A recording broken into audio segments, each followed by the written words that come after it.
오늘은 구회라는 제목으로 하나님 말씀 나누도록 하겠습니다. 우리 옆 사람과 인사할게요. 지금은 3회입니다. 이번 침수로 자동차 전복 사고, 그 다음에 지하 차도에서 목숨을 잃는 사람이 여러 명입니다. 매년 일어나는 일이지만 매년 일어나는 일이라고 넘어갈 게 아닙니다. 슬픈 사연은 슬픈 사연인 겁니다.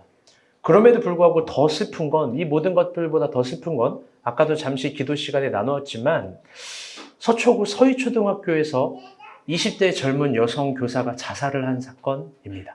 이건 진짜 슬픈 일입니다. 그녀의 이야기를 추적해 보니 중학교 때부터 교사가 꿈이었고 대학 시절 내내 빨리 학교에 임용이 되기 위해서 모든 걸 절제하고 노력하고 이 교사 되려고 일기까지 썼다는 거예요. 시험을 준비하는 과정에서. 그리고 교사가 되었는데 이게 아직 공방 중이지만 학부모가 정치인이다 아니다 공방 중이지만 그런 학부모들의 말도 안 되는 갑질로 인해서 자살을 했다고 합니다. 어제 학교 전문 발표가 있었는데 너무나 더 슬프고 최악인 건 이 교사가 선택한 일들로 자살이 이루어졌다. 우리는 이 교사 무관하다. 기관의 대답이었습니다. 또 양천구 한 초등학교에서는 초등학생 6학년이 여자 교사를 구타했습니다. 이 두 사건으로 인해 교사 2,000명이 탄원서를 제출했습니다. 그런데 교육청 교권보호위원회의 공식 입장은 가해 초등학교의 초등학생에게 줄 수 있는 처분은 전학뿐이다. 너무나 슬픕니다. 애통합니다. 남녀 차별 그런 건 있는 겁니다. 여기에 차별이 있는 겁니다. 여자 교사들, 학생을 대하는 여자 어린이 보육 선생님들, 또 뭔가 학생들 전체를 대하는 사람들, 그게 여성이라면 응원해줘야 되고 보호해줘야 됩니다. 이건 차이가 있고 차별이 있는 겁니다. 남자들이 주로 하는 게 전 낫다라고 생각을 합니다. 너무 슬프고 애통하고 억울합니다. 우리가 이번 한 주 다 바빴겠지만 다 나름의 삶의 사연으로 힘들었겠지만 이번 한 주간 일어난 사건입니다. 그런데 이게 너의 일이고 너의 아픔이고 너의 고품이라고 이야기하는 건 복음을 모르는 그리스도인이 하는 일입니다. 우리는 4주 동안 기도를 배웠습니다. 우리가 우리에게 잘못한 사람들을 용서하는 마음으로 여러분 이들을 위해서 항상 우리 기도 중보에 있는 것 여러분 이게 우리의 참된 기도의 씨앗인 줄 믿습니다. 아멘. 특별히 여러분 이번 한 주간 이들의 유가족들을 위해서 그리고 또 비 피해로 인해 이 아픔의 품계를 겪고 있는 이들을 위해서 여러분 그들을 위해서 기도합시다. 계속해서 기도하고 이번 우리가 기도를 배웠기 때문에 조금 더 기도하는 시간을 가졌으면 좋겠습니다. 아멘. 우리는 지난주에 이어 무려 4주간 기도 세미나를 진행했습니다. 기도 세미나. 이건 우리가 본 교회로서 창립 이래 가장 특별한 시간이었습니다. 그 이유는 우리는 정해진 본문을 따라가지 않은 적이 단 한 번도 없었습니다. 특별, 계절, 절기 이런 설교도 없습니다. 우린 무조건 정해진 본문으로 절기 설교까지 했는데요. 이번에는 4주간 기도 세미나를 했습니다. 그 이유는 그만큼 우리의 기도하는 이 시간들이 중요했기 때문입니다. 4주간 기도 세미나를 하면서 오히려 우리 안에 깊어지고 충전되는 시간이 있었다고 생각을 합니다. 아멘. 그래서 이제 그 폭발적인 힘으로 다시 우리에게 주어진 본문, 그 본문이 우리에게 요구하는 의미들을 잘 따라갔으면 좋겠습니다.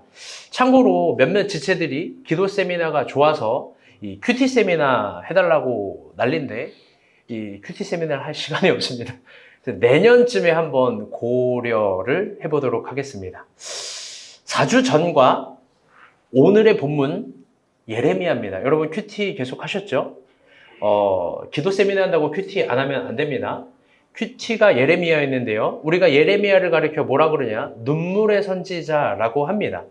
저는 정말 이게 적절한 별명이라고 생각합니다.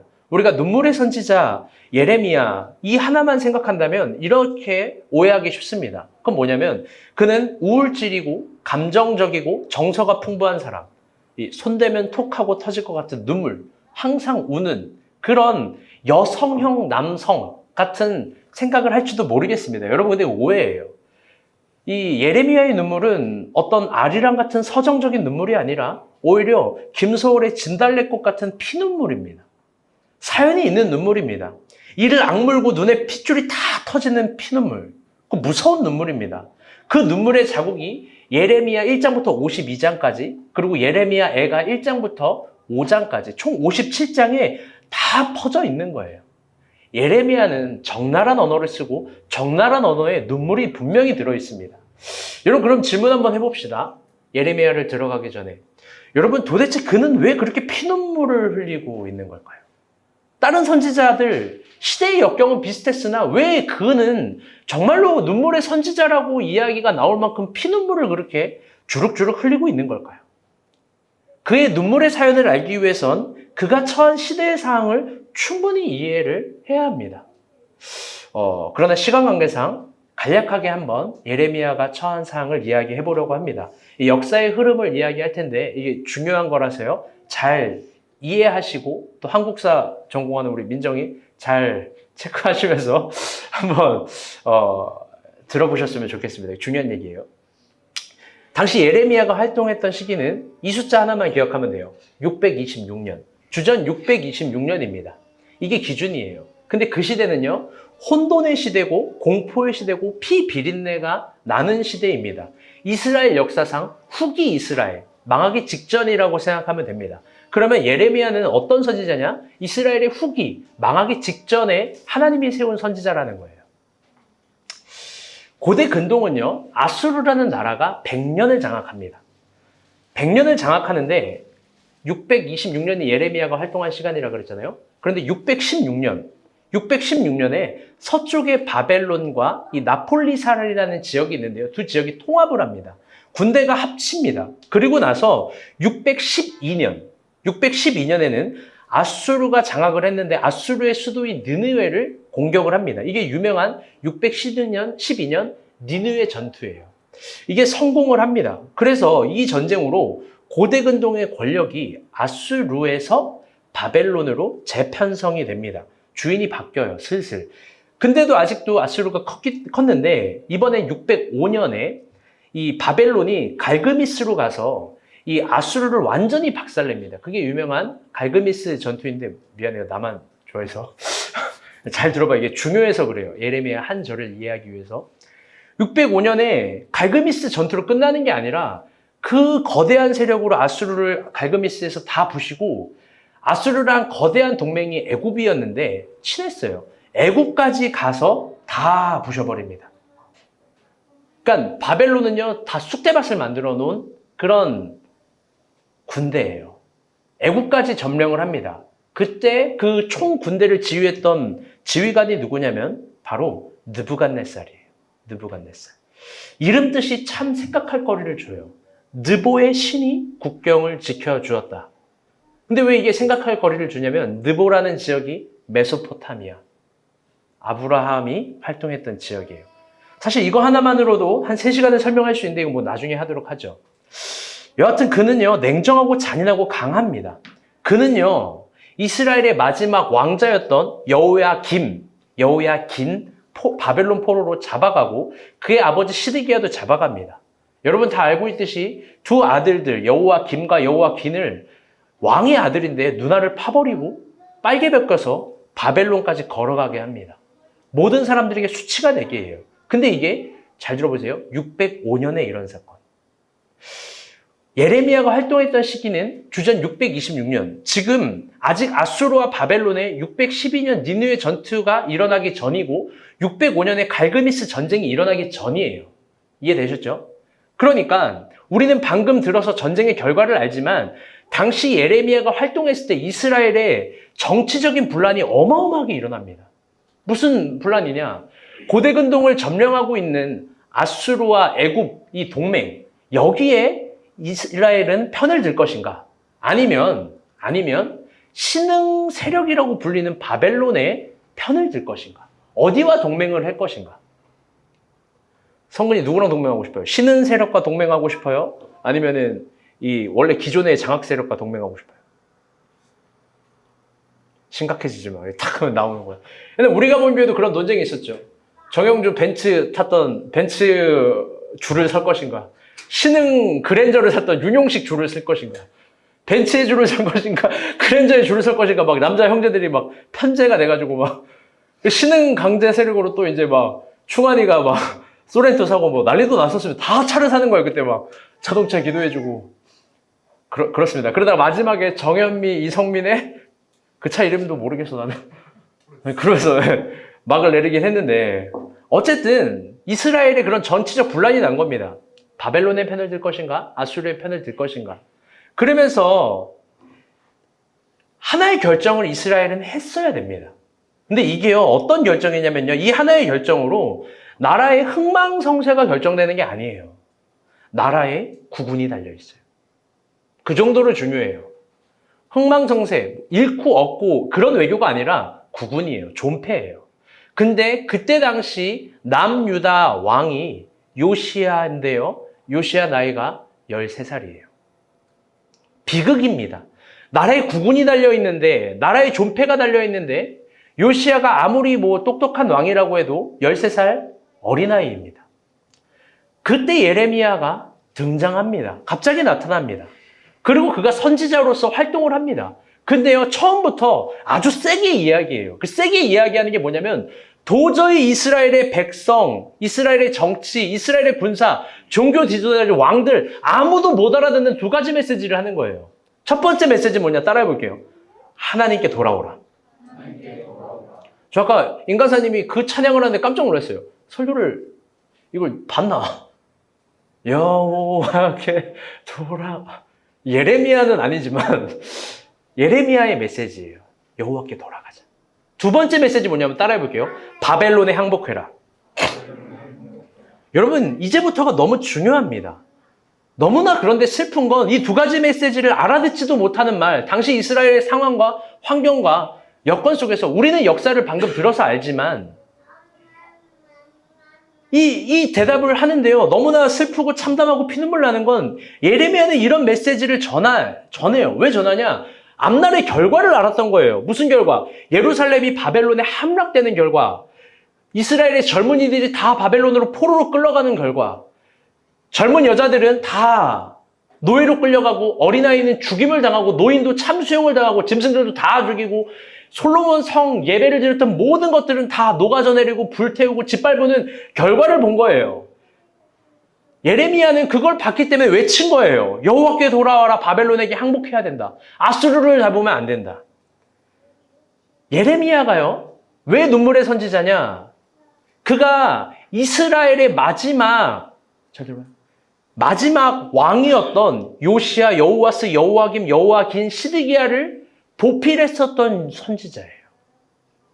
그가 예루살렘의 마지막 예루살렘 성전이 무너지는 걸 본 유일한 선지자예요.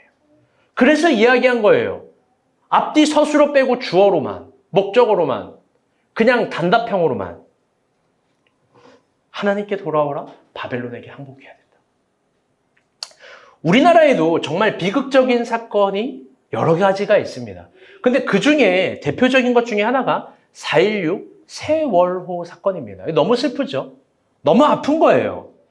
그런데 여러분, 우리 중에 누구 하나가 그 사건을 미리 안 겁니다. 예레미야처럼 하나님 미리 보여주신 거예요. 그리고 지금 세월호를 타기 전 그 항구 앞에 있습니다. 그 항구 앞에 있습니다. 학생들이 앞에 있어요. 영화 속 한 장면입니다. 한번 생각해 볼게요.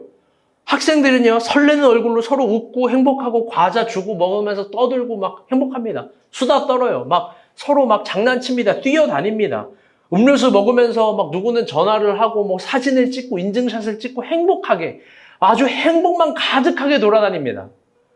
그 역사 현장에서 정주희가 딱 앞에 있는 겁니다. 어떻게 말릴 거예요? 그 학생들을 말려야 될 거 아니에요.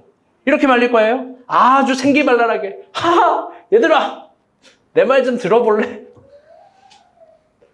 아니면 무슨 MC처럼 공영방송처럼 아하, 마이크 테스트, 지금부터 저의 이야기를 들어주세요. 앞으로 이렇게 될 건데 뭐 그렇게 이야기하겠습니까? 충환이라면 어떻게 말릴 거예요? 찬이라면 어떻게 말릴 거예요? 여러분, 간단한 거 아니에요? 이 주어, 목적어, 서술어 다 삭제하고 하나만 외치겠죠. 사자오처럼. 타지 마! 그거 타면 죽어! 니네 절대 타면 안 돼. 타면 안 된다고. 온갖 소리를 지르면서 옷을 벗으면서 뛰어다니면서 막 피눈물을 흘리면서 피를 토하면서 선포하겠죠. 근데 너무나 슬픈 건 이거예요. 실제로 그런 일이 블랙홀을 타든 뭐를 타든 막 그래서 일어났다고 칩시다. 일어나도요. 아무도 믿지 않을 거예요. 오히려 그 말을 하는 여러분을 미친 사람이라고 미치광이 취급하겠죠. 여러분, 역사가 이에츠카가 말한 것처럼 그래서 역사는 이프가 없어요. 예레미야가 동일하게 그랬을 거예요. 이스라엘의 마지막을 봤어요. 알았어요. 그래서 사자우로 피눈물 나는 외침으로 이야기를 합니다. 바벨론에게 행복해야 됩니다. 바벨론에 하나님이 심판의 도구로 씁니다. 여러분은 하나님께 돌아와야 합니다. 그런데 이스라엘의 정치, 군사, 제사장, 백성들은 모두 반대의 결정을 한 겁니다. 그게 예레미야 1장부터 오늘 본문까지 4주간의 내용인 거예요. 그런 맥락 속에서 오늘 본문은 이렇게 시작합니다. 4절, 5절입니다. 한번 읽어보겠습니다. 시작. 너는 또 그에게 말하기를 여호와의 말씀에 사람이 엎드려주며 어찌 일어나지 아니하겠으며 사람이 떠나갔으며 어찌 돌아오지 아니하겠느냐.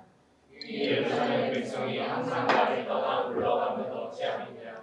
그들이 거짓을 구속하고 너를 거절하라. 하나님이요 예레미야를 통해서요 자신의 감정을요 이제 호소하는 거예요. 이렇게 얘기해요. 처음에 말을 안 들을 때는요. 너 말 안 들으면 혼나? 너 말 안 들으면 진짜 너 앞으로 이렇게 될 거야. 이성민 진짜 그러면 안 돼? 야훼가 경고의 메시지를 보냈던 거예요. 처음엔. 그런데 이제는요. 감정을 호소하는 거예요. 수사학처럼 이야기하는 거예요.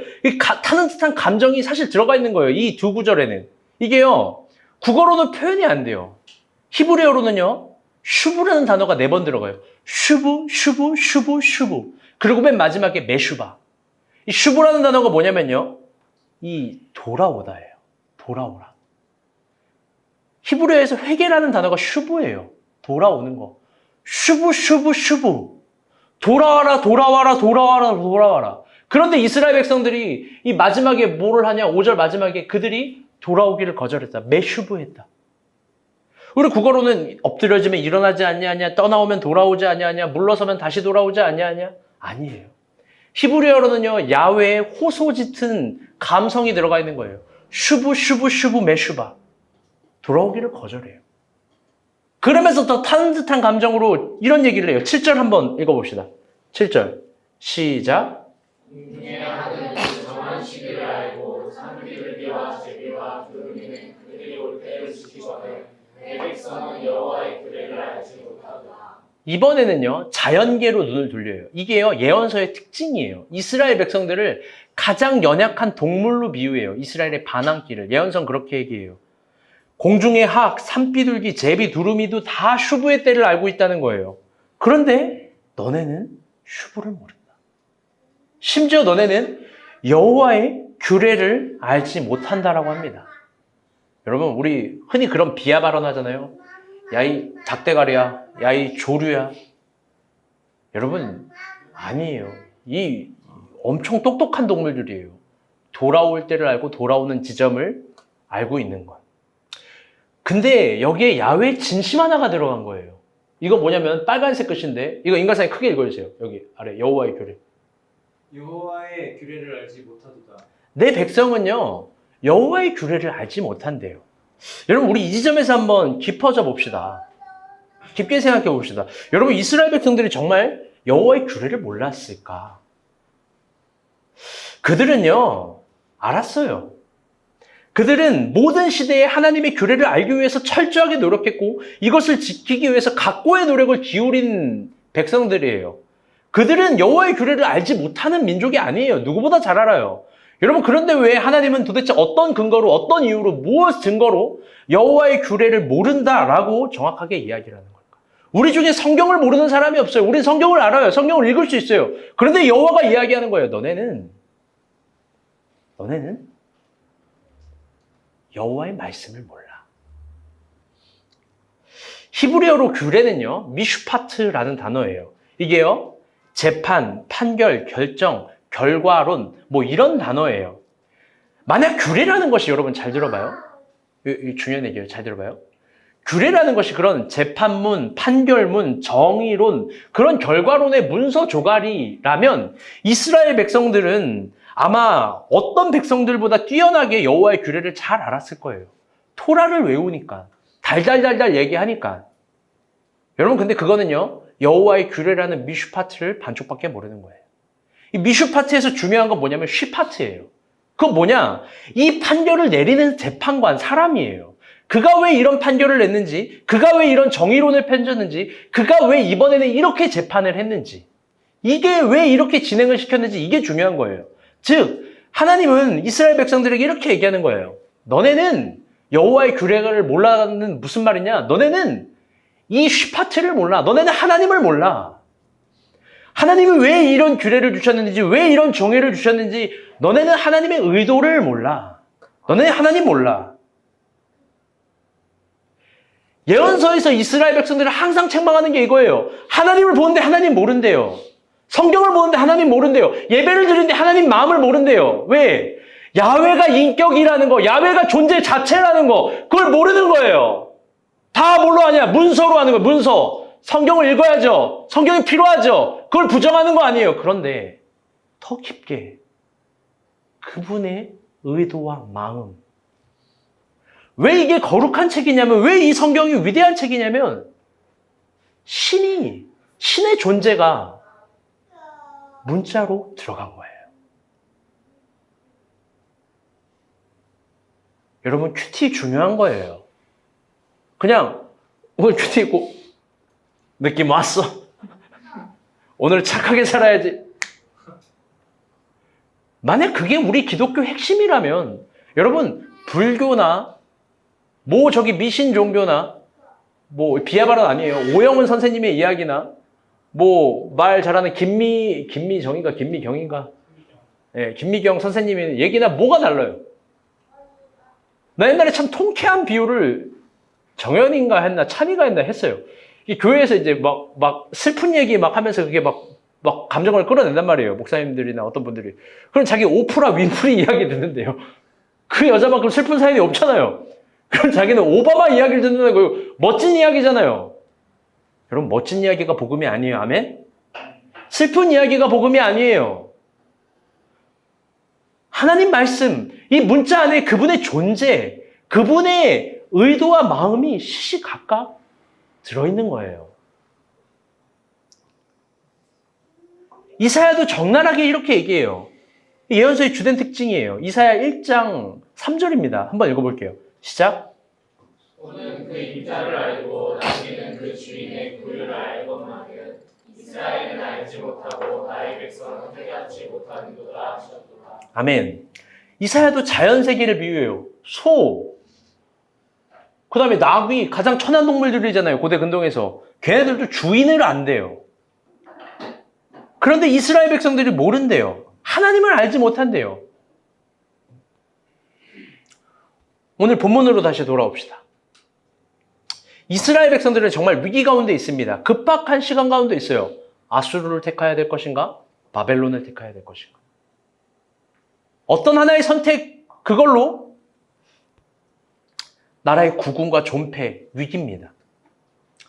근데 남유다 요시야 왕은 13살입니다. 혼돈스럽습니다. 그런데 하나님은 그 혼돈의 전점에서 호소하는 거예요. 얘들아, 메슈바 하지 말고 하나님께 슈브 해야지. 얘들아, 지금 제일 중요한 건 나를 거절하는 게 아니라 하나님께 돌아오는 거야. 혼돈의 정점에서, 긴장의 순간에서, 이 절정의 순간에서 이런 얘기를 하는 거예요. 그런데 여러분 한번 물어봅시다. 이게 혼돈의 전점에서 과연 효과가 있을까요? 절망의 순간에서 이게 답이 될까요? 여러분 중요한 결정을 하는데 야훼가 생뚱맞은 제3의 언어를 이야기하는 거잖아요. 오른쪽과 왼쪽이 아닌 여호와께 돌아오라. 여호와께 오라. 여러분 이게 진짜 답이 될 수 있을까요? 깊게 적용해 봅시다. 여러분의 직장 생활에 여러분 이게 효과가 있을까요?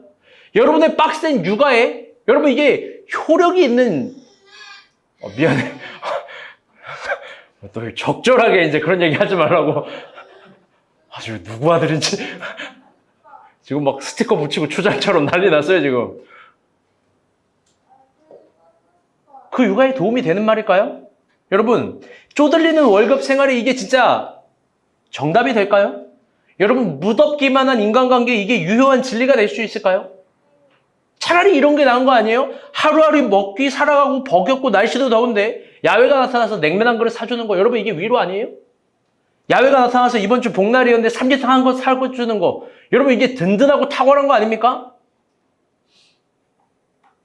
이런 거 원하는 거잖아요. 여러분, 이러면 되는 거 아니에요? 배고픔이 해결되고 갈증이 해소되고, 여러분 그러면 그게 그만이고 복인 거잖아요. 적어도 이스라엘은 위기의 순간과 절망의 순간에 그때도 그 고민, 그 정도 고민밖에 못한 거예요. 이게 나에게 유익이 되는지 이익이 되는지, 이게 나에게 필요한지. 우리 그리스도인도 다 마찬가지예요. 이게 나에게 유익이 되는지, 이게 나에게 필요한지. 그리고 이렇게 얘기해요. 하나님 뜻이었어. 초입에서 묻는 하나님이 없어요. 더 나아가 여호와께 돌아가는, 여호와께 물어보는, 나의 주인에게 탄원하고 요청하는 그런 게 없어요. 하나님 편에서는요, 이게 답이 아닌 거예요. 하나님 편에서는요, 이게 답인 거예요. 하나님이 떠나 있는 이들에게는, 다 같이 따라올게요. 여호와께 돌아오라. 여호와께 돌아오라. 여호와께 돌아오라는 게 답이에요. 왜 돌아와야 되는지 알아요? 여러분, 왜 여호와께 가야 되는지 알아요? 거기에서부터 무언가가 주어지는 거예요. 그건 뭐냐면 이렇게 표현해요. 순결하고 이상하고 이해할 수 없는 여호와의 말이 주어져요. 상황을 역전시키는 정답이 주어져요. 여호와께 돌아가면, 여호와께 가까이 가면 내가 판단하거나 상황을 이해하거나 읽어낼 수 없는 희한한 여호와의 응답들이 분명히 주어진단 말이에요. 그런데 그게 신앙의 묘미고 그게 신앙의 정수인데 그걸 안 믿어요. 하나님 안 믿어요. 그래서 이렇게 말해요. 우리 8절 9절 한번 읽어봅시다. 시작. 너희가 어찌 우리는 지혜가 있고 우리에게는 여호와의 율법이 있다 말하겠느냐. 참으로 성이 안에 거짓의 구식에 거짓되게 하였으니 지혜를 따는 자들은 부끄러움을 당하며 들어 떨다가 잡히리라. 보라, 그들이 여호와의 말을 버렸으니 그들에게 무슨 지혜가 있으랴. 아멘. 빨간색 글씨 용식 형제가 크게 읽어주세요. 9절 시작. 보라, 그들이 여호와의 말을 버렸으니 그들에게 무슨 지혜가 있으랴. 이번에 8절을 정현이가 빨간색 글씨만 읽어주세요. 시작. 너희가 어찌 우리는 지혜가 있고 우리에게는 여호와의 율법이 있다 말하느냐. 끝까지 이런 얘기하는 거예요. 우리는 지혜가 있다. 우리에게는 여호와의 율법이 있다. 돌아갈 필요가 없다는 거예요. 예레미야의 메시지를 거부하고 돌려보내는 거예요.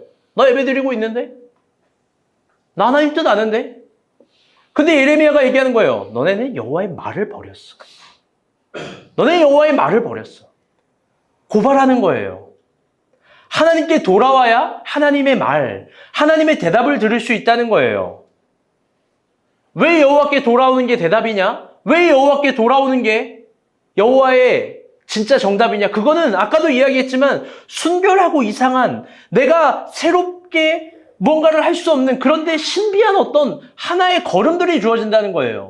그게 뭔지 모르겠지만 저는 그거를 이렇게 이야기해요. 다 같이 따라볼게요. 신의 한 수. 신의 한 수라는 게 있어요. 여러분, 신의 한 수 영화 봤어요? 그 남자 형제들은 다 봤을 텐데, 그 일단 자매들 보세요. 다 바둑을 남자들 위통 까고 넣어요. 다 몸이 멋있어요. 바둑 쓸 때 근육이 없는데 다 이제 배가 막 갈라져 있고 막 가슴도 갈라져 있고 막, 왜 위통을 까고 바둑을 두는지 도저히 이해를 못 하겠어요. 우리 이세돌은 그렇게 안 두는데. 근데 신의 한 수에서 그 2에서 이런 얘기를 해요. 권상우가. 모든 판을 역전시킬 수 있는 신의 한 수가 있다면 넌 믿을래? 그러면서 있다라고 하면서 뭘 하나 두고 우통 까고 막 서로 싸우는 거예요, 막. 근데 여러분, 그게 있다면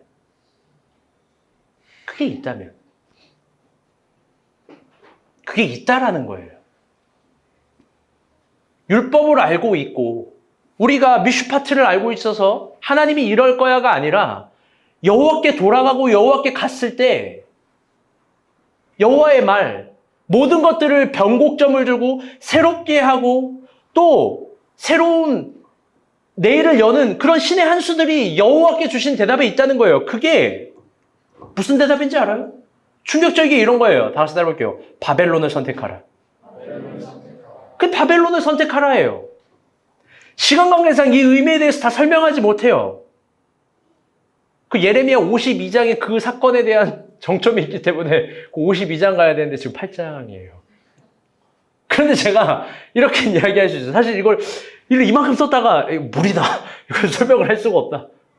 그런데 제가 이렇게 비유로서 먼저 말해줄 수 있을 것 같아요. 잘 봐요. 이건 확실한 결론적 의미에서 이스라엘 백성들이 수용할 수 없는 답이에요. 바벨론을 선택하는 건. 이건 마치 비유를 하자면 이런 거예요. 러시아와 중국이 예를 들어 전쟁한다고 칩시다. 둘이 전쟁을 해요. 우리 둘 다 싫어하잖아요. 그런데 하나님이 우리나라 사람들에게 돌아오래요. 돌아와라. 너네는 여호와께 돌아갔어요. 그러니까 하는 말이 야, 너넨 중국에게 항복해. 정주희 수용할 수 있어요? 정현이 순종할 수 있어요? 너네 중국에게 모든 문호를 개방하고 야, 광화문 그거 중요한 거 아니야. 여기 천자문 세워. 야, 경복궁 그게 뭐가 필요한데. 여러분, 이런 말도 안 되는 대답. 바벨론을 선택하라. 이스라엘 백성으로는 수용할 수도 없고 이해될 수도 없고 설명될 수도 없고 설득될 수 없는 그런 대답. 야훼가 그 대답을 줬어요. 내 상식이 안 맞아요. 내가 알고 그동안 이해했던 거랑 전혀 달라요. 그런데 그 변곡의 새로움을 야훼가 바벨론이라고 주는 거예요. 그런데 먼저 이런 얘기를 할게요. 그게 아무리 이해가 안 돼도 그게 야훼 대답이에요. 그리고 두 번째 중요한 건 정말 중요한 건데 하나님께 돌아가지 않으면 그런 이해될 수 없는 답도 들을 수도 없어요. 여러분 그러니까 신앙생활에서 제일 중요한 게 있습니다. 다시 따라볼게요. 하나님의 뜻을 감히 안다고 하지 말라. 그럼요.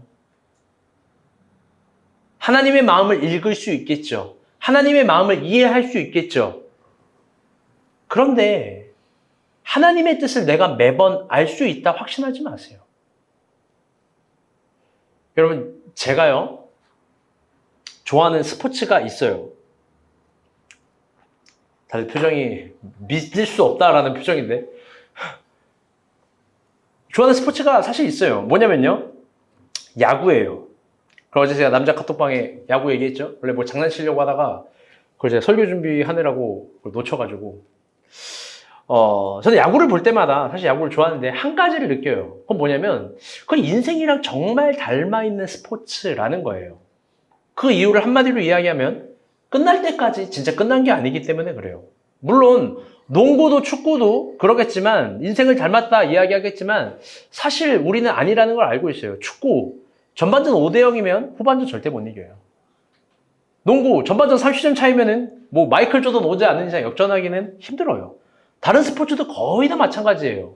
그런데 유독 야구는 달라요. 끝까지 가봐야 알아요. 지금은 고인이 되었지만 또 우리 젊은 우리 것들은 모를 수도 있지만 하일성 해설위원 여러분 아시나요? 지금 유현영전에 지금 목이 부러지더라고. 고개를 위아래로 막 알거든. 그는 알아. 강연의 사모 아시나요? 모르는 척해요. 누구지? 왜 이런 순수한 표정으로 갖고 있지? 어머니 아시나요? 어머니도 안 돼요. 하일성 해설위원을 저는 참 좋아했어요. 그분이 이런 책을 썼어요. 야구 몰라요? 인생 몰라요. 이 문장이 뭐냐면요. 하일성 씨가 야구를 중계하면서 가장 쓰는 말이래요. 이 보통 아나운서가요. 1회 때 2회 때 어떤 경기를 하면데 막 1회 때 5점을 내요. 막 7점을 내요. 어떤 팀이. 그럼 막 흥분하는 거예요. 막 소리를 질러요. 아나운서는. 이대로 경기 끝나는 건가요? 이렇게 일방적으로 야구가 끝나는 걸까요? 이제 오두방정 떨면서 아나운서가 얘기를 해요. 근데 그때 하일성 씨는 언제나 그러면은 아나운서 항상 바뀌잖아요. 아주 다운톤으로 이런 말을 해요. 야구 몰라요. 인생 몰라요. 그거 끝까지 가봐야 알아요. 이게 하일성 씨가 제일 많이 쓴 말이에요. 야구 몰라요. 인생 몰라요. 그거 끝까지 가봐야 알아요. 그리고 기가 막히게 8회 때, 9회 때, 심지어 9회 말 투아웃에 역전되는 경기가 은근히 상당히 많다는 거예요. 그게 0대 5라도, 그게 막 0대 7이라도 1회 만에 다 따라잡는 거죠. 여러분, 진짜 이 세상에는요, 끝까지 가봐야만 알 수 있는 의미들이 있어요. 저는 이게 진짜 우리 인생을 닮았다라고 생각해봐요. 잘 봐요. 야구 경기가 보통 몇 회예요, 임관사님? 9회예요. 우리 나이가 1회당 10살이라고 칩시다. 10살. 우리 다들 90살까지는 살 수 있잖아요. 아니, 믿음이 없어요? 박 목자는 나한테 진지하게 이래요. 난 200살 산대요.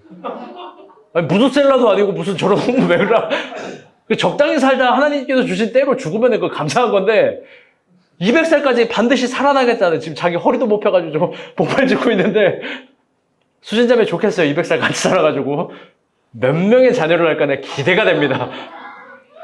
200살은 살겠대요. 뭐 어쨌든 200회 그러면 저 사람은 다 9회 90살 다들 무슨 생각하냐면요.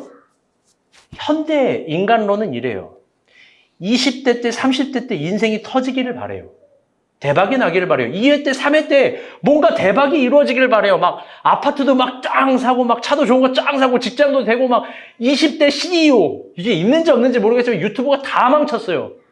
무슨 술집 이거 비하하는 거 아니지만 그래서 뭐 사장하고 연 매출 몇 억 되고 뭐 그러면은 막 와 20대 CEO 이래요. 그 보편이 아니에요. 그 조작인지 어떻게 알아요? 그 뒤에 아빠가 진짜 큰 부자인지 어떻게 하냐고요, 여러분. 응? 막 인생의 막 3, 4회 때, 2, 3회 때 뭔가 터지기를 바라고 대박이 이루기를 바래요. 다들 그래요. 제가 목회를 하면서 목회의 축복은 인생을 관찰할 수 있다는 거예요. 특별히 저는 더 인생을 관찰하기를 좋아하고 인생 사연 듣기를 즐겨해요. 제가 인생을 깊게 탐구한 결과 자주 봤어요. 진짜예요. 잘 들어봐요. 2, 3회 때 터지는 인생들이 있어요. 막 잘 돼요. 잘 올라가요. 2, 3회 때 터지는데 4회 때 병살 타치고 5회 때 번트 치다 망하고 6회 때 허무하게 삼지다운 당하는 인생 많이 봤어요. 7회 때 헛볼에 똥볼에 헛스윙 날려가지고 허리 부러지는 인생 전 정말 많이 봤어요. 여러분들 반대 인생도 많이 봤어요. 3, 4회까지 죽어도 안 터져요. 절대 안 돼요. 막 망한 것 같아요. 그런데요. 5, 6회 때 빵빵 터지는 인생들 많이 봤어요. 1회 그래 아멘. 1회 때부터 4회 때까지 노력하고 얻을 수 있는 것보다 5회 때 더 터지는 인생 많이 봤어요. 6회 때 대박 나는 인생 많이 봤다고요. 많이 봤어요. 여러분 그 인생 얼마나 멋있는데요. 여러분 20대 때 막 좋은 차 타고 좋은 집 사고 그게 멋있는 게 아니라 60대 때 막 멋진 스포츠카 탄다고 생각해봐요. 그것도 멋있는 거예요. 간지나는 거예요. 여러분 6회 때 막 더 잘 되고 7회 때 더 잘 되는 사람 많이 봤어요. 여러분 목회도 마찬가지예요. 3, 4회 때 잘 나가는 목사들 막 부흥의 강사들 젊은 막 수련회 초청 막 뭐 청소년 청년 막 많잖아요. 막 잘 나간대요. 여러분 그런데요 많이 봤어요. 5회 때 여자 문제로 망가지고 6회 때 돈 문제로 부셔지고 7회 때 추악의 명예욕으로 퇴장하는 사람들 진짜 많이 봤어요. 박수는커녕 손가락질과 야유받는 분들 진짜 많이 봤어요. 여러분 잘 봐요. 내 중요한 진리를 이야기해 줄게요. 우리 윤희 잘 봐요. 여러분 인생 짧은 것 같죠? 인생 길어요. 인생 길어요. 인생은 분명 짧은 순간이라고 고백할 수 있지만 인생 길어요. 뭐 어떤 허무주의자들이 이런 얘기를 해요. 2024년 벌써 끝났다고. 여러분 진짜 끝났어요? 여러분 7월밖에 안 됐어요. 남아있는 시간이 얼마나 많은데요. 여러분 인생 길어요. 여러분 지금 우리 고작 3회 정도 보내고 있어요. 물론 여기에 2회를 보내고 있는 것들이 있어요. 사실 부러워요. 부러우면 치는 건데 부러워요. 2회 것들이 있다고. 물론 0회 차들도 있어요. 지금 뭔 말인지도 모르고 지금 저 하민 내 저 책장 위에 올라가지고 뭐 슈퍼맨을 하려는지 뭐 난리도 나요. 0회들은 그래요. 막 그럴 수 있다고요. 여러분 3회 대부분 3회잖아요. 3회 여러분의 점수가 몇 점인지 난 모르겠어요. 여러분이 몇 점인지 모르겠는데 또 자신이 원하는 포지션은 빠딴데 여러분 글러브를 끼는 사람도 있을 거예요. 어디 그것뿐이에요? 원하는 포지션, 원하는 번호, 원하는 날씨, 원하는 경기장, 원하는 날짜, 원하는 동료들과 상관없이 리그전을 준비하고 경기를 준비하는 사람들이 있어요. 3회 때는 충분히 그래요. 3회 때는 그런 게 보편적인 거예요. 그래서 지금의 점수 차이가 0대5로 막 벌어진 것처럼 보일 수 있어요. 그런데 하일성 씨 버전 말고 김일환 버전으로 자주 하는 말이 있어요. 뭐예요? 여러분, 다 같이 따라볼게요. 지금으로 모든 걸 판단해서 안 된다. 그럼요. 지금으로 모든 걸 판단하면 안 돼요. 왜? 우리에게 4회가 있으니까. 4회 때 역전할지 어떻게 알아요? 여러분, 야구 몰라요? 인생 몰라요? 하일성 씨가 이런 명언을 내렸어요. 이게 또 중요한 이야기예요. 제가 그 책 보면서 막 은혜가 돼가지고 막 가슴이 뜨거워가지고 막 야구선수 할 뻔했네, 진짜. 막. 진짜요. 막 내가 메이저리그를 가야 되나. 미안합니다. 9회까지 가서 역전 경기, 은근히 그 경기로 자주 이기는데 8회 때 이기는 경기들이 많은데 8, 9회까지 이기는 경기에 공통된 요소가 있대요. 그건 뭐냐면은 선수들의 정신력이 아니래요. 선수들의 신체 스펙도 아니래요. 절대로 선수들의 능력치로 이기는 게 아니래요. 역전에서 이기는 공통 요소는 딱 하나예요. 그건 뭐냐? 처음부터 끝까지 감독을 신뢰하는 그 팀워크가 잘 돼 있는 팀이 결국 이긴다는 거예요. 그게 잘 돼도 매 경기 때 매번 이루어지는 게 아니라는 거예요. 이게 신앙, 종교성이라는 거예요. 종교성. 감독을 마지막까지 얼마나 신뢰하고 있냐. 왜? 여러분 감독을 보면요. 다들 경기장의 감독 봤어요? 다들 표정이 없어요. 막 맥주 좋아하는 아저씨, 배 나오는 아저씨 같고 이거 과연 저 아저씨가 야구를 할 수 있을 것인가 막 의심들지 않아요? 저는 감독들을 볼 때마다 저 사람이 야구를 뭐 상관있지? 표정도 없이 막 이게 눌러쓰고 가만히 이러고 있어요. 그래서 뭐 알지 못한 막 이런 거나 하고 자빠져 있고 막 미안해요. 여러분 그런데요. 감독들은 9회 때까지 경기를 수백 번 그려보는 거예요. 그게 감독이에요. 그래서 필요한 주문을 하는 거예요. 선수들에게. 선수들은 그 주문이 이해가 안 돼요. 왜? 나는 지금 이 볼 홈런 치고 싶은데 감독이 번트 치래요. 나는 지금 막 달려서 세이프해야 되는데 3루수 세이프를 하고 나는 도루하고 죽으래요. 도무지 스타일 나지 않게 막 세이프하고 아웃당하래요. 그런데 그걸 9회 때까지 결국 신뢰하는 선수와 팀이 경기를 이긴다는 거예요. 다 경기 이기고 나서 선수가 깨닫는 거예요. 감독의 위대함. 감독의 위대함. 제가 좋아하는 사자성어 중에 두 개를 진짜 좋아하는데 그 중에 하나가 세옹지마라는 단어예요. 세옹지마. 저는 세옹지마라는 단어를 참 좋아해요. 여러분 이게 한자어로 뭐냐면 변방새, 늙을옹, 갈지, 말마. 번역한 즉 이런 거죠. 변방에 사이는 노인의 말. 여러분이 다 아는 이야기지만 천천히 풀어볼게요. 변방에 어떤 노인이 키우는 말이 있었대요. 그 말을 키우는데요. 그 말이 노인 살아갈 때 생활수단이 중요한 요소예요. 근데 그게 어느 날 도망간 거예요. 그래서 사람들이 위로를 했대요. 말 도망가서 어떡합니까? 막 꼬미 도망가서 어떡합니까? 막 이렇게 위로한 거예요. 그러니까 이런 얘기를 한 거예요. 그게 복이 될 줄 어떻게 알아?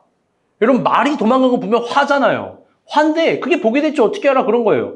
근데 실제로 한 몇 달 뒤에 그 도망간 말이 암말을 데리고 왔어요. 남자 말인데 이 여자 말을 데리고 온 거예요. 그래서 말이 두 마리가 됐어요. 이거 분명 복이잖아요. 그래서 사람들이 막 얘기하는 거예요. 와, 복도 많지. 어떻게 이렇게 말이 두 마리가 됐어요. 말이 돌아왔네요. 그러니까 이렇게 얘기하는 거예요. 그게 화가 될 줄 어떻게 알아, 노인이. 그러면서 이제 두 말이 됐는데 그 노인의 아들이 말 타는 걸 좋아한대요. 그래가지고 말을 타다가 다리에 떨어졌어요. 떨어져서 다리가 불구가 됐어요. 절름발이. 여러분 보면 화잖아요. 사람들이 위로하는 거예요. 이거 어떡해요. 이렇게 불구가 됐는데. 근데 노인이 또 얘기하는 거예요. 그게 복이 될 줄 어떻게 알아? 그래서 실제로 전쟁이 일어났대요. 전쟁이 일어나서 젊은 사람 다 전쟁으로 징집 나가고 그래서 죽었는데 이 아들은 다리가 절름발이라서 장애인이라서 못 나갔대요. 복이잖아요. 여러분 이게 세옹지마예요. 여러분 이 이야기의 교훈이 뭐예요? 중요한 교훈이에요. 여러분 우리는 뭐가 복인지 몰라요. 반대로 뭐가 환지 몰라요. 그저 오늘로 판결하는 것뿐이에요. 그러나 하나님은 달라요. 하나님은요 9회 말까지 보는 감독이에요. 그분은 지금만 보는 게 아니라 경기 전체를 봐요. 그 감독이 지금 3회에 나에게 맞는 화를 주문할 수 있어요. 지금 그분의 관점에서 맞는 길흉을 나의 3회에 주문할 수 있어요. 그런데 여러분 그게 감독 안에서 복이 될 줄 어떻게 알아요? 그걸 어떻게 하냐고요? 아무도 몰라요. 여러분 우린 아무도 몰라요. 여러분 야구 몰라요? 인생 몰라요. 얼마 전에 민정이가 헤어졌잖아요. 그게 복이 될지 그거 몰라요. 아싸 그 남자랑 헤어져서 행복하다 이제 막 자유하면서 막 깃발 꽂고 막 머리 꽂고 돌아다닐 줄 어떻게 하냐고요. 막 모르는 거예요. 오늘 본문에 예레미야는 이스라엘의 혼돈의 점점에서 얘기하는 거예요. 절망의 순간에서 얘기하는 거예요. 하나님께 돌아오라고. 근데 그게 화 같은 대답이에요. 왜? 바벨론에 순종해, 바벨론에 항복해. 여러분 그거 화 같은 대답이잖아요. 여러분 근데요 그게 복이 되는 거예요. 사랑하는 여러분, 너무나 제가 사랑하는 우리가 본 교회 여러분, 하나님이 여러분에게 요구하세요. 하나님 여러분에게 요구하세요. 혼돈의 정점, 절정의 순간, 위기의 정점, 하나님께 돌아오라는 거예요. 하나님이 주는 여호와의 말, 변곡이 있고 이해될 수 없는 그 말 신뢰해보라는 거예요. 왜? 우린 고작 2회, 3회밖에 안 되니까요. 그분은 9회까지 보시는 분이에요. 지금으로 모든 걸 판단해서는 안 돼요. 어떻게 될지는 아무도 몰라요. 야구도 모르는데 인생을 어떻게 알아요? 그래서 신앙생활에 정말 중요한 의미를 이루는 태도와 자세가 있어요. 신앙생활에 정말 중요한 의미를 이루는 결정과 기준이 있어요. 그게 뭐냐면 다시 해볼게요. 주인의식. 주인의식이에요. 그래서 다들 이걸 특별하게 중요하지 않게 생각해요. 여러분 주인의식이 뭐예요? 그 내가 주인으로 생각하고 열심히 하라 뭐 이거 아니에요? 다들 이거잖아요. 내가 주인으로 생각하고 뭔가 적극적으로 하자 이런 거예요. 제가 이거 예화를 쓸까 말까 하다가 기억이 흐릿하지만 한번 얘기를 해볼게요. 좋은 예화예요. 여러분 용식이가 그랜저를 산 지 얼마 안 됐대요. 여러분 차를 얼마나 아끼겠어요 남자들. 막 엄청 좋아할 거 아니에요. 그런데 둘이 지원이랑 그거 타고 백화점에 갔대요. 갈 수 있죠. 그래서 뭐 립스틱인가 뭘 샀대요. 립스틱인지 뭐 립밤인지 샀는데 그거를 사다가 그거를 막상 에스컬레이터 타고 내려오니까 기억이 이상할 수 있어요. 근데 잘 들어봐요. 좋은 예화니까. 그 립스틱이요. 내가 뭐 잘못된 색깔을 산 거예요. 예를 들어서 뭘 잘못된 색깔을 샀는지 뭘 샀대요. 그러면 여자의 입장은 뭐예요? 다시 립스틱을 바꾸러 가야 되잖아요. 근데 용식이가 갑자기 이런 얘기를 하는 거예요. 나 차를 문을 안 잠고 온 것 같아. 맞나요? 뭐 틀릴 수도 있어요. 기억이 왜곡될 수 있어요. 그러니까 남자는 자동차를 잠그러 가는 거예요. 여러분 어디로 가야 돼요? 화장품 바꾸러 가야 돼요? 자동차 잠그러 가야 돼요? 그때 뭐라 그랬는지 알아요? 얘가 지원이에게 너 왜 주인의식이 없냐? 립스틱은 주인이 아니냐고. 바보 같은 말이죠. 바보 같은 말. 뭐 박살 난 거예요. 그래서 자동차는 자클스지언정 지원이의 마음은 떠나간 거예요. 다들 여러분 착각하는 거예요. 왜 이 얘기를 하냐? 다들 우리 용식이가 좋은 남편이라고 용식이 같은 남편 없다고 하는데 여러분 용팔이에요. 용푼이에요. 막 얘기 듣잖아요. 이런 푼수 바가지가 없어요. 그러니까 여러분 용식을 우상으로 삼지 마요. 아멘? 여러분 다 그런 거예요. 다 그런 거. 여러분 그런 게 주인의식이 아니라고. 제가 이야기하는 주인의식은 뭐냐면요. 우리 인생 가운데 주인이 있다는 의식이에요. 이게 중요한 거예요. 어쩌면 냉정하게 얘기해서 이거 하나로만 믿음과 신앙이 증명될지도 몰라요. 내 인생의 주인이 내가 아니다라는 게 그게 예언서의 메시지예요. 내 인생의 주인 내가 아니에요. 내가 자유롭게 선택할 수 있겠고 내가 선택한 걸 취할 수도 있겠어요. 그런데 야훼가 이야기하는 거예요. 신앙이 있다라는 거, 그리스도인이라는 거, 믿음이 있다라는 건 너네 인생의 주인은 하나님이라는 거예요. 아멘? 그러면 바다도 건널 수 있죠. 홍해도 갈 수 있죠. 본토 친척 아비 집을 떠나 저기도 갈 수 있는 거예요. 왜? 야훼가 책임지겠다는 거 아니에요? 야훼가 주는 대답은 변곡적인 대답일 수 있고 내가 원치 않는 상황일 수도 있고 막 이상한 화 같은 거, 길흉 같은 걸 나의 삶의 인생에 줄 수 있어요. 분명히 그래요. 그게 복이 됐죠? 어떻게 하냐고요. 하나님은 하일성보다 더 위대한 해설자이며 하나님은 위대한 감독이신데요. 여러분, 위기의 상황에서 우리 주인을 더 찾읍시다. 아멘? 하나님께 돌아와요. 그게 답이 될 수 있어요. 하나님을 찾으세요. 그게 답이 될 수 있어요. 위기의 절정일수록 극도로 흥분하고 절망할수록 여러분 야훼를 찾는 거예요. 그게 정답이 될 수 있어요. 그리고 그 주인의 대답을 들어보는 거예요. 그 주인의 음성을 듣는 거예요. 그게 안 들릴 땐 목자를 찾는 거고 사역자를 찾는 거고 교회를 신뢰하는 거예요. 기도를 하는 거예요. 어떤 게 좋아질지 어떻게 알아요? 이 세상의 가장 큰 정답이 이런 거예요. 너의 주머니에, 나의 주머니에 원하는 상황, 원하는 시간, 원하는 포지션, 그거 다 이것만 하면 가질 수 있어라는 거예요. 살아보니 그런 거 없어요. 그런 거 없어요. 나랑 결혼한 내 아내도 내 주머니 안으로 안 들어와요. 내 배 아파서 난 딸 미소도 물론 내 배가 아픈 건 아니었지만 내 뜻대로 안 돼요. 난 도저히 미소 마음을 모르겠어요. 아침에 요거트가 먹고 싶다 그래서 제가 비를 뚫고 요거트를 사줬어요. 아빠 사랑해 막 이래요. 아빠 감동이야 막 뽀뽀를 해줘요. 10분이나 지났을 거예요. 미소에 뽀뽀할래. 아빠 싫어. 아빠 절로 가. 도저히 모르겠어. 난 부모도 저런데, 내가 난 부모가 아니죠.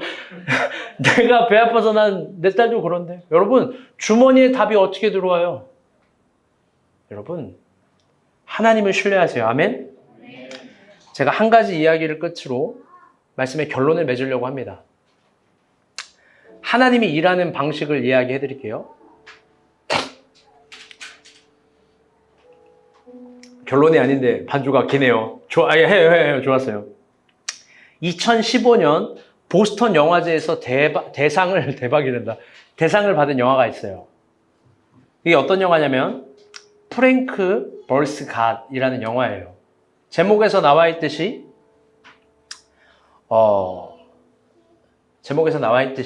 프랭크라는 사람과 하나님이 싸우는 영화예요. 근데 그게 그런 기독교 주제 같은 영화가 공교롭게도 보스턴 영화제에서 상을 받았어요. 2015년이에요. 근데 우리나라에는 개봉되지 않았어요. 프랭크가 하나님이 없다는 걸 다 증명해냈어요. 그런데 시골에 있는 신부에게 개박살이 나요. 하나님이 있음을 증명을 했어요. 그 사람이. 그러면서 이해되지 않는 하나님의 방식에 대해서 시골에 있는 신부가 이렇게 얘기해 주는 거예요. 잘 들어보세요. 저는 모든 기도에 응답을 받았습니다. 프랭크. 당신이 말하는 게 다 오해입니다. 저는 힘을 달라고 기도했더니 하나님이 저를 강하게 만들어 놓은 어려운 상황을 주셨습니다. 좋죠? 제가 지혜를 구했더니 직접 해결해야 될 문제와 역경을 주셨습니다. 제가 용기를 구했더니 제가 꼭 직면해야 될 위험한 시간을 주셨고, 제가 사랑을 구했더니 제가 도움이 필요한 수많은 약자들을 귀찮게 만나도록 해주셨습니다. 프랭크, 저는 모든 기도에 응답을 받았습니다. 여러분, 너무나 하나님의 일하심에 대한 아름답고 적절한 묘사예요. 내가 강해달라고 기도했더니 알통을 주신 게 아니라 어려운 상황을 주신 거예요. 여러분, 그게 하나님의 방법이에요. 내가 지혜를 구했더니 막 하늘에서 내려오는 계시 이런 게 아니라 아주 어려운 상황을 주신 거예요. 근데 내가 다 직접 해결해야 될. 용기를 달라고 기도했더니 내가 직면해서 내가 꼭 해결해야 될 위험을 주셨고, 사랑을 달라고 하니까 온천탕에 있는 것처럼 사랑 주세요 뜨겁게 이게 아니라 약자들을 붙여주신 거예요. 사랑할 수 있는. 여러분, 표면만 보면 얼마나 다 어려운 화예요. 어려운 역경, 상황, 위기 다 화예요. 그런데 여러분, 하나님 복되게 하세요. 하나님이 우리 인생의 주인일 때. 아멘? 그러니 여러분, 주인의식을 가집시다. 9회 말까지 야구 모릅니다. 인생 모릅니다. 아멘? 사실 이 한 가지 얘기를 더 하고 우리 기도할 거예요. 그런 의미를 다 담아서요. 다음 주는 맥주 감사 주일이에요. 아니요. 다시 얘기할게요. 그런 의미를 다 담아서 다음 주에 맥주 감사절을 준비할 거예요. 오늘의 설교와 연결돼서. 우리가 5월 첫 주에 우리가 본 교회 고에 공사를 했어요. 알죠? 천산 기도실 공사, 잠호실 공사, 어린이실 시설, 우천시 대비 공사, 비 안 새서 고마워요. 사무실 공사, 이런저런 기구와 가구를 구입했어요. 그때 설교 제목 기억하는 사람인지 모르겠지만 예산이에요. 현금으로 따지면 1,000만 원 정도 들었을 것 같은데 무명의 사람이 헌금하고 기도실 뭐 헌금하고 뭐하고 막 그러면서 막 이루어졌어요. 너무 감사해요. 제가 막 펑펑 울었어요. 너무 감사해서. 근데 제가 그때 이런 말을 했어요. 그 전주에도 이때 헌금 안 할 거다. 그 대신 건축을 나름 우리가 한 건데 리모델링을 한 건데 7월 30일에 한번 헌금하자라고 이야기를 했어요. 기억하시는 분 있을 거예요. 다음 주가 공교롭게도 7월 30일 맥주 감사 주일이에요. 보통 그날 맥주 감사 쓸 때 우리는 우리의 헌금을 어려운 교회에 플로잉했어요. 근데 이번에 안 그럴 거예요. 7월 30일 날 헌금을 여러분 좀 생각하셔 해야 돼요. 왜 그러냐? 이런 얘기를 왜 하냐? 그때 여러분 우리가 본 교회 드디어 간판을 준비할 거예요. 아멘. 박수. 우리 간판이 없어요. 안 달았던 철학적 이유가 있었어요. 그런데 이제 간판을 달 거예요. 하나님이 우리의 주인이라는 오늘 본문의 의미, 항상 그래요. 이 의미, 이 의식을 담아서 간판을 제작할 거고 간판을 달 거고 누군가 한 명의 헌금이 아니라 모두의 헌금으로 할 거예요. 이런 말 시험에 들지 마요. 또 처음 오는 분이 있어서 내가 좀 걱정이 되는데 돈 많은 헌금하지 마세요. 교회를 사랑하는 마음으로 교회 간판을 내가 하겠다라는 의미로 사랑을 담아서 헌금을 해주세요. 그때도 이야기했지만 교회는 여러분을 걱정해요. 비가 오는지 뭘 먹고 사는지 어려움은 없는지 여러분도 교회를 걱정해줘요. 비가 새는 곳은 없는지 그래도 이번 주 비 올 때 많이 올라오는데 비 안 새냐고 그렇게 하는 거예요. 교회 뭐가 필요한 게 없는지 관심을 가지세요. 왜? 이게 우리 교회니까. 우리 성도니까. 여러분 옆에 봐요. 다 우리 교회 우리 성도예요. 이제 우리의 시그니처인 간판을 만들 거예요. 기대하세요. 어떤 간판 만들지. 여태까지도 우리만의 방식으로 갔는데 나도 기대가 되네요. 어떤 작품이 나올지. 간판을 만들 거예요. 여러분 그 헌금 복이 될 거라고 생각하고 담대하게 얘기해요. 여러분 쓸 거 좀 참아보고 좋은 거 먹을 거 좀 덜한 거 먹고 커피 마실 거 물 마시면서 미안해요. 절제해보고 10,000원 이상 헌금하셨으면 좋겠습니다. 저도 구회말을 준비하는 감독이에요. 다 생각이 있어서 그렇습니다. 또 다음 주 예배 때 맥주 감사절에 우리가 본 교회가 어린이 포함 쿠키를 250개를 만들 거예요. 250개를 만들 건데 그 이유는 이번에 지난 비 피해로 목사님 많이 힘드셨던 것 같아요.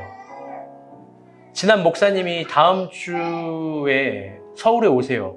준영이가 사시 수술을 사실 했거든요.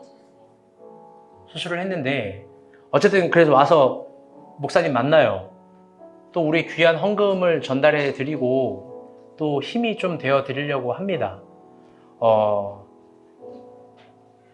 250개 만들어서 지난 보내려고 해요. 원래 우리끼리 먹으려고 하는 행사였는데 그러려고 합니다. 그러니까 다음 주에는 맥주 감사절인데 더 사랑을 싣고 왔으면 좋겠습니다. 아멘? 네. 우리 처음 했던 인사 마지막에도 다시 합시다. 지금은 3회입니다. 우리 찬양하고 기도하도록 하겠습니다.